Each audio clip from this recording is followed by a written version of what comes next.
You really don't need to be a Minecraft veteran to understand that this isn't going to end well for me. Today I'm putting every Minecraft armor enchantment to the test in survival Minecraft. So stay tuned because I can just about guarantee that you'll learn something new. I'll also be completing one of the most challenging builds I've ever done. This build has tested my skills like no other, so stay tuned to see how that goes for me. My name is Pineapple Man, but you can call me Penny. And thank you for joining me in episode 7 of our survival series. Before I could test every armor enchantment, I needed to get a little setup going so I could perform some semi-standard tests. So I spent some time with the villagers and at the Enderman farm, and I managed to get all the armor sets together. So behind me we have the 4 major armor enchantments. We've got an unenchanted set, Protection 4 set, Projectile Protection 4 set, Blast Protection 4, and then Fire Protection 4. And we're going to be putting these armor enchantments to the test. For many of these tests, I needed to take damage somehow, so I decided to go with a zombie with an iron sword for a consistent source of damage. So if you're unfamiliar, the player has 10 hearts, but 20 points of health. So this means if the zombie did 6 hearts of damage, it actually did 12 damage points. Hopefully that makes sense. And since last episode's creeper mishap, I don't really care about my death count anymore. So that's probably the best way to reset my saturation. Right, so let's go ahead and get into our first test here. I'm going to go ahead and just take damage from the zombie with an unenchanted armor set. Alright, Mr. Bitey, do what you were programmed to do. Right, so that's a heart and a half, so 3 points of damage. This can serve as a baseline for the other armor enchantment tests. With that out of the way, it's probably a good time to talk about the armor enchantments in general. So you might be aware, all these protection enchantments protect against kind of a specific damage type. And they do so with the upper ceiling of 80%. So you can't protect more than 80% of the damage that is applied after your armor. So here we've got protection 4 on, and I'm going to go ahead and take damage from Mr. Bitey. Come on, boy. Give me a tap. There we go. Check that out. So that was 1 point of damage. Half a heart is 1 point of damage. And let's talk a little bit more about the protection enchantment in general. So you see here we got protection 4 on. It's on all 4 pieces. And protection protects 4% of damage per level. So with the full set, you can only get a maximum of 64% protection. So with protection 4, you'll never be able to hit the maximum of 80%, which is okay. It's a generalized protection that applies to a lot of damage sources. Pretty much everything except hunger, the Warden Sonic Boom, and then the void damage. Void damage you can't protect. So I wanted to take some time to talk about fall damage and the feather falling enchantment. So I feel like a lot of people are aware of this, but some people aren't. Armor does not protect you from fall damage.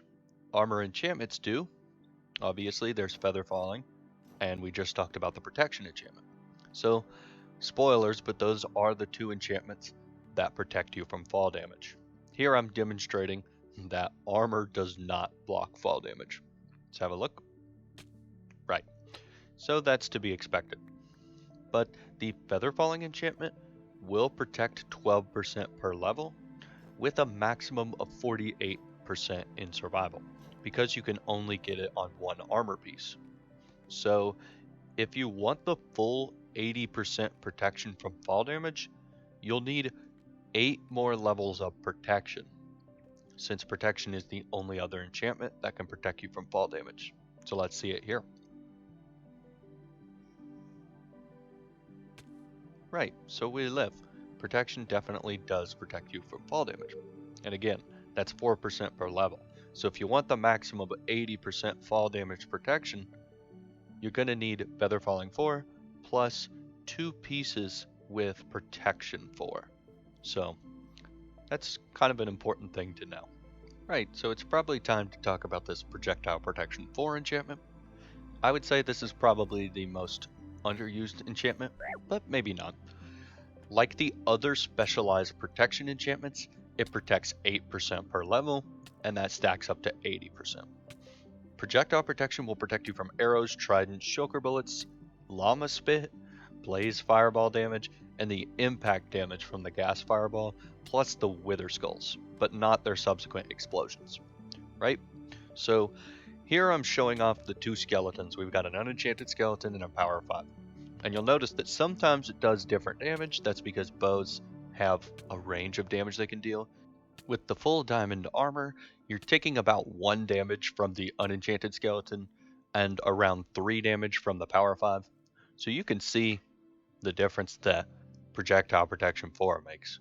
The unenchanted skeleton is pretty consistently doing between 0 and 1 damage. The power 5 skeleton also can do 0 damage, but hits for 1 a little bit more frequently. Alright, so now let me show off the fire protection enchantment. So I'm getting the unenchantment set here. Oop, let me put that back. And we're gonna have just a little dip in the lava.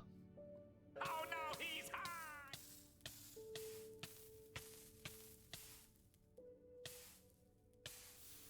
Okay, so I'm back with the fire protection enchantment set. And we're just gonna see how long we can stand in this. Yeah, that's pretty impressive. However, I must say there is not a whole lot of use for this if you have access to fire res potions, right? So, just like the other specialized enchants, 8% of damage per level stacks up to 80%, and it protects you from fire, lava, magma, fires, campfire, and mobs that deal fire damage. But one thing you maybe didn't know about fire protection is that it has an additional side effect, which reduces your burning time by 15% per level. So this does cap at 60% in Java Edition though. Kinda cool. Right, so now it's time to test the blast protection enchantment, which is kind of my favorite one. So we'll start with the unenchanted set here. And what do we think is going to happen? Obviously we're going to die. So if you didn't know, explosion damage is based on how close you are to the explosion. So for all these tests, I'm going to try to get as close as possible to the explosion and try and keep that kind of standard, but it's not going to be possible to get it perfect, right? So let me go ahead and get the blast protection set and show that exact same test off. Here we go. Oh yeah, baby. Barely a scratch. Honestly, that's kind of OP. That's really cool. Yeah, you can kind of see why that one's the most fun, right? It's got explosions. So probably should do a similar test for the creepers, which is why you may have seen some little creeper buddies vibing in the boats.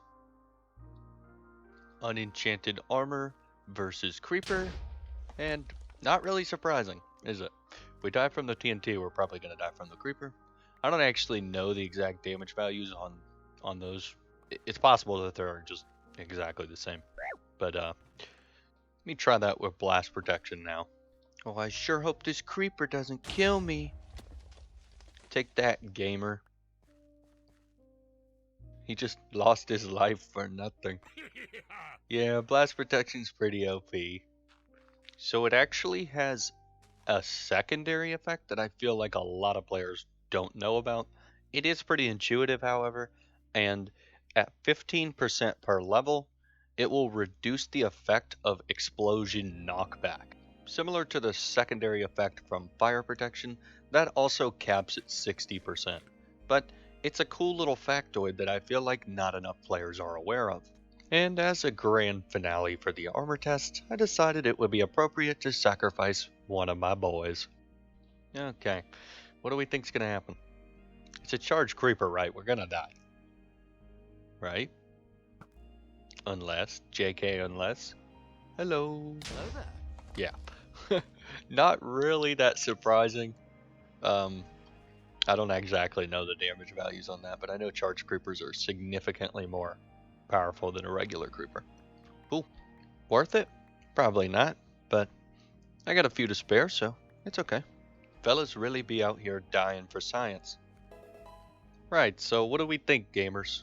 I think I'm gonna go on record as a fire protection hater. It's kinda useless.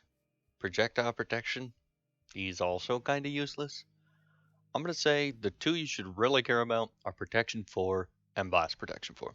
And that also goes for Feather Falling. Because let's be honest, if you're an in-game player, you probably know the only two things that really kill you in the in-game is occasionally fall damage, but mostly creepers, right? There isn't too much you can do about either of those things except be more careful, but I don't know. It's something to consider. I would say I would rank Protection 4 as a number one, but Blast Protection as a close second. What do you guys think? Do you have a preference on an armor enchantment? I feel like most players really like Protection 4, but if you have some differing opinions, put it in the comments, because that would be kind of cool to learn about. So, hopefully you enjoyed today's science segment. Hopefully you learned something new, and please feel free to leave any science suggestions in the comments below. I decided to move the armors inside the origin, which is our central storage area. Then I was feeling nostalgic as I went to the Villi and recovered the old to-do board and reconstructed it here in the Science Plaza. Epic. I decided to take a detour to the Enderman farm so I could make a perfect pair of shears. That you do.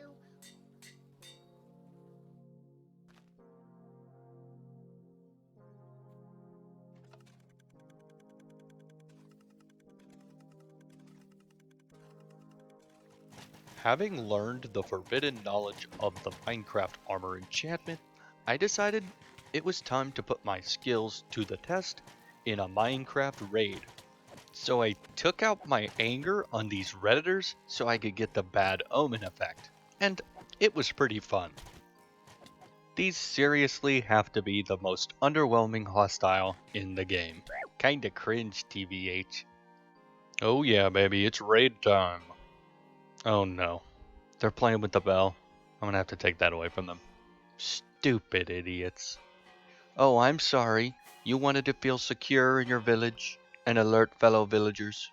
I don't think so. I really do be a tyrannical bell-stealing overlord. Oh, hey, the Redditors are here. I can ring it, but they can't. And so I donned my netherite chestplate and prepared for a battle that I would surely win.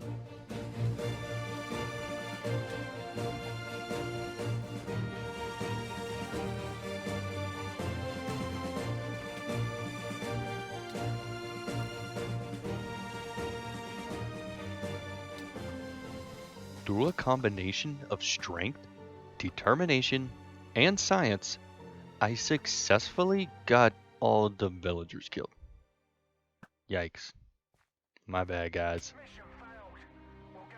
I figured with all the moss we've been using in our builds, it's probably time for a proper moss farm.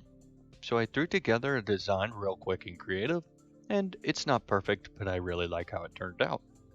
For those who are unaware, moss can convert certain types of blocks into more moss when bone meal. So this farm uses a stone generator to make a ton of moss. This also produces moss carpets, azaleas, and seeds, which will be composted into bone meal. Once the storage is full down below, all the excess moss will also be turned into bone meal. Not only is this farm super important for my infrastructure, but it's also super important for my world building. If you haven't seen the previous episodes, this area is called the Science Plaza, and it's supposed to be a ruined laboratory to some degree. With this build, I hope to establish some of the lore behind power generation for the Science Plaza. This build features my attempt at building an oculory similar to the one from Skyrim. What I'm trying to imply is that the oculory focuses sunlight directly into the dome to create a perfectly climate-controlled region for prolific moss growth. Essentially, this is an archaic form of solar power, which is intended to be a Moss reactor. The Science Plaza made it to a digital age at some point, so this build helps bridge the gap between the time before and the collapse. Kinda cool, also kinda cringe. Like I said in the intro, this build was super challenging for me. Not necessarily the size, but the shapes were pretty intricate, including multiplanar circles, which is always kind of a pain. I'll go ahead and let the time lapse speak for itself.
Something's wrong here, right?